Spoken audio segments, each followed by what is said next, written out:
Ang boys patuloy ang pag-usisa kay Jayo alias Timmy. Anong real name mo? Timmy! Bakit ako? Timmy o Tim?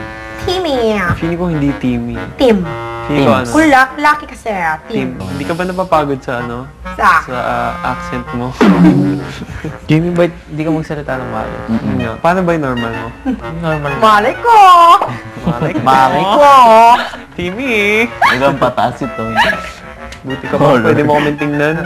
Maya-maya pa ipinatawag ni Kuya sina George at Jai. Kamusta na kayong dalawa? Wala kami yung kaligo na kuya! Lord, ang tagal nila sa banyo. Sobra ko sa babae. Habang kinakausap ni Kuya ang mga girls, ang ilang mga boys hinahanap naman si Timmy. Tawag po. Timmy. Timmy, bebe. Timmy. Sigurado bang girls mo to? Girls mo ba to? Ano to? Kumusta ang lagay niyo sa kanila? Halata na ba? Medyo. Ewan ko. Medyo. Paano? Pero akala po kasi nila, ang mga girls nga nagtatask. May Alas, bags kutsa dito. May luggage. Oh, I smell Timmy. Come on, Timmy. Timmy. I smell that perfume. Akala rin nila po na, di ba si Timmy isa lang, pero akala nila maraming babae, nagaya-gaya lang yung boss si Timmy, ganun ba? Timmy.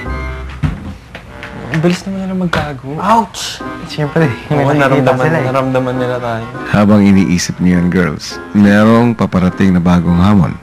Ano po yun? Isang hamon na siguradong mas mahirap. Dahil paparating na ang mga bago ninyo makakasama. Babae po. Mga girls, Yay!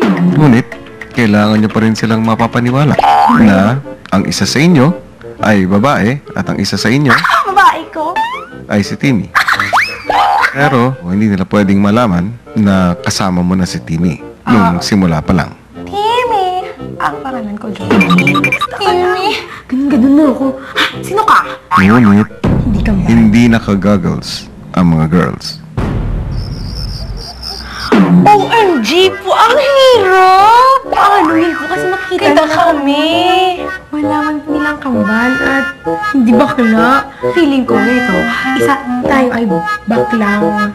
Hindi, bakla. Ay, kapakambal kami. Lalaki, babae. Isa na toke. Feeling ko, galing babata pa, nagituki na. Ang hirap po. Susunod!